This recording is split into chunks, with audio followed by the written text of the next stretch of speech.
Welcome to week 5. In this video, I will provide you with an overview of 1 and 2 point perspective. So we've already talked about two-dimensional space. Two-dimensional space refers to the empty area between things. And we talked extensively about how looking at negative shapes within our drawing can help us draw more accurately. So if we think back, this is also referred to as the relationship between positive space and negative space, otherwise known as the figure-ground relationship. But there's a different kind of space to keep in mind as well. The magical thing about drawing is that it's possible to create the illusion of three-dimensional space on a flat surface. Notice that in this picture, there is a lot of depth. So there's a clear foreground, the area that is closest to us. There's a middle ground, the area kind of in the middle. And the background, the area that is furthest away from us in space. But how do we create a sense of space in drawing? Well, next week already we are going to talk about atmospheric perspective. But today I'm going to focus on linear perspective. So just to reiterate, perspective refers to the creation of three-dimensional space as it is seen from a particular vantage point. Through the process of drawing, we can create the illusion of three-dimensional space by incorporating linear perspective and values. So what is one-point perspective? In one-point perspective, parallel lines will converge at a vanishing point. Parallel means equidistant. Okay, so imagine that we are standing at this railroad track, okay? And if we stand here, we know that these tracks are equidistant. Imagine that they are 4 feet apart. If I keep walking along this railroad track, I know that the tracks will continue to be 4 feet apart. But what happens? If we stand from a particular vantage point and we look out, it seems that the tracks converge. It seems that they become closer and closer together. And this simply has to do with how we perceive space. We humans can only see so far. So in perspective, parallel lines will converge at something called the vanishing point. And the vanishing point represents the very furthest point at which we can see. So the vanishing point is always located on the horizon line. And the horizon line always represents eye level, okay? This represents our eye line.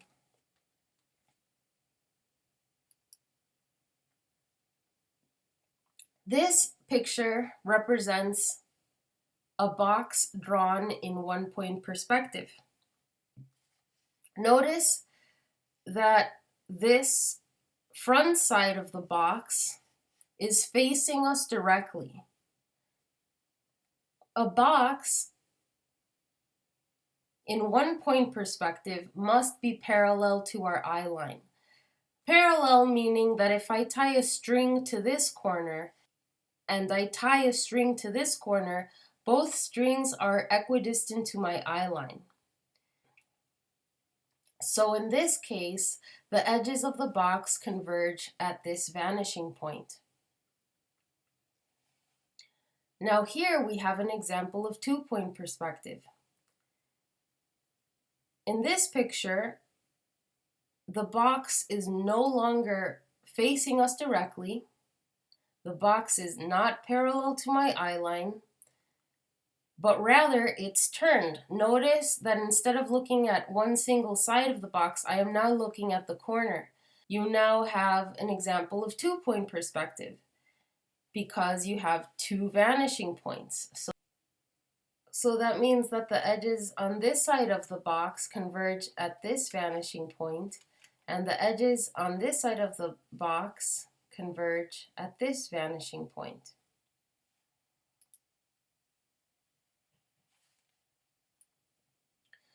So here we have an example of a box in one-point perspective and a box in two-point perspective. Notice again that in this example, the front side of the box is parallel to my eye line, and therefore we have a single vanishing point. In this case, we're looking at the corner of a box, and here we can see how the edges of the box converge to the two vanishing points. In this diagram, you can see all of the different possibilities for drawing a box. Here, again, we have one-point perspective because the front plane is parallel to my eye line. And here, in between, we see the box turned at different angles, 60 degrees, 45 degrees, 30 degrees, and then parallel to my eye line again. Here we have a different picture. Here we're seeing a box from below, also known as a worm's eye view. So illustrators might incorporate this perspective if they're drawing, for example, a sci-fi novel and there's a floating city above. So we're looking at the building or the structures from beneath.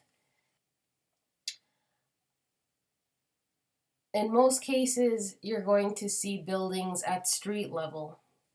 And from this view, if we're looking at structures from above, buildings from above, this is called a bird's eye view. So it's important to know the different possibilities for representing space. So now we have an idea of how to draw a box in perspective. The edges will converge to vanishing points, either 1 point or 2 point, depending on the placement of the box in relation to your eye line. So what is isometric representation?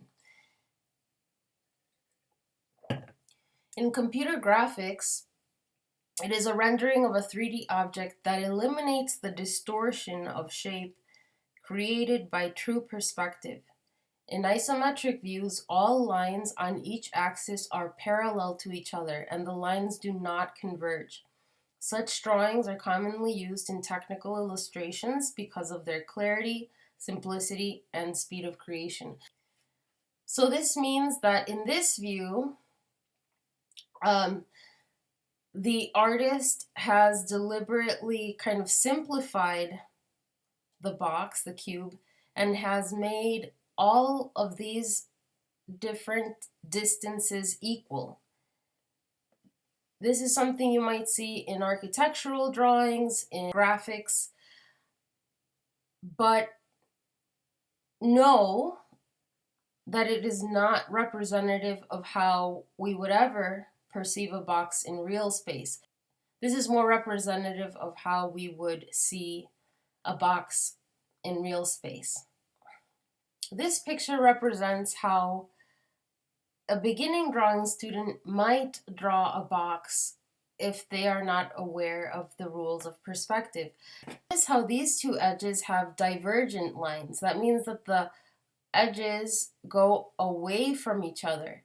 And we know that this is incorrect. The lines should be convergent. They should come together, not pull away from each other. So right now, I'm just going to show you some pictures and I'm going to be silent and I want you to take a moment and maybe just say out loud what kind of perspective is being represented in the picture. So I think it might be helpful to be able to identify the kind of space that is being represented in an image. This is an example of one-point perspective. Notice how the buildings converge to this single vanishing point. Here we are seeing a gift in two-point perspective.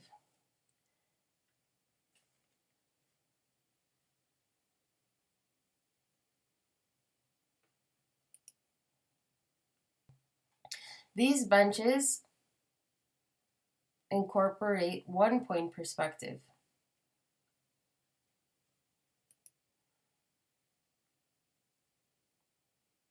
This room incorporates one-point perspective. Notice how the lines of the room converge to an invisible vanishing point.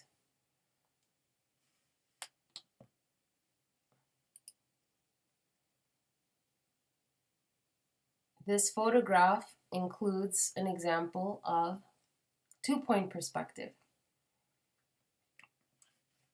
The edges on this side converge to a vanishing point on this side. The edges on this side of the building converge to a vanishing point on this side.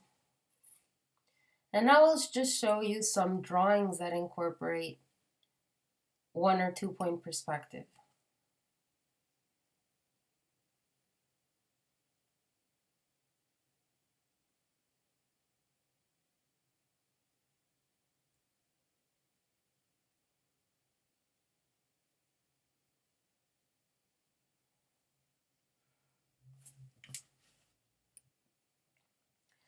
So this week we will focus on one and two-point perspective. I have provided you with some worksheets where you will have the opportunity to draw boxes in both one and two-point perspective. And after you're done with those worksheets, that actually shouldn't take very long, you can then work on your longer drawing. And the assignment will be to draw this specific house in two-point perspective. With this lesson, you will also learn how to use the grid method. So what you will do with this assignment is you will look at this specific image that I have provided for you, and you will create the grid on your large drawing paper. Believe it or not, some students have a lot of trouble drawing this straight grid, but it's not too difficult if you know how to do it. What I would do is make a little mark to indicate the bottom of my grid, and make sure that the point from here to here, this distance is the same from here to here. And then you can draw a straight line. And then you can basically mark off an inch with your ruler. These squares represent 1 inch. You do the same thing on this side, and then you create your straight lines. After you draw your grid and you make sure it's straight, the next thing you can do is put in your horizon line. Notice that the horizon line is located here in section D, kind of near the middle of section D. So you're going to draw your horizon line. It should be on the same level all the way across. And after you have that line, you can then incorporate your vanishing points. So we have one vanishing point in square 1D. Make sure that the point is actually on the horizon line. That's very important. And on this side, the point is also located on the horizon line, but it is located in 15D on this side here. This is the white point. This is your second horizon line. So the best way to draw this house, what I would do is just kind of create a point for the corners. So notice that this corner here, the top corner of the house, is located approximately at 8G. And then you can mark off a different corner of the house. This one here, this little corner is located at 7E. And then all you have to do is kind of connect the lines. For windows, of course, we already know about how the edges of objects should recede back to the vanishing point. So all you would have to do for this window is draw a point here for the corner of the window and line up your ruler to this vanishing point, and basically the work is done for you. All you have to do is create a line alongside the edge of your ruler. Okay, so if you wanted to create this line again, first make a point where the corner of the window is on your grid, and then line up your ruler to the vanishing point, and that's how you make sure that you have your angles correct. Okay, if you wanted to create or suggest some of the texture on the roof, all you would have to do is put your ruler on the edge of this house here, this line, and again, make sure the bottom of your ruler lines up with the vanishing point, and you just create different lines.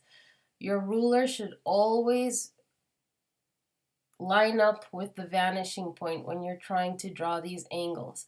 So again, everything on the front side of the house will recede back to this vanishing point, and everything here on the side, these dominant edges, will recede to this vanishing point.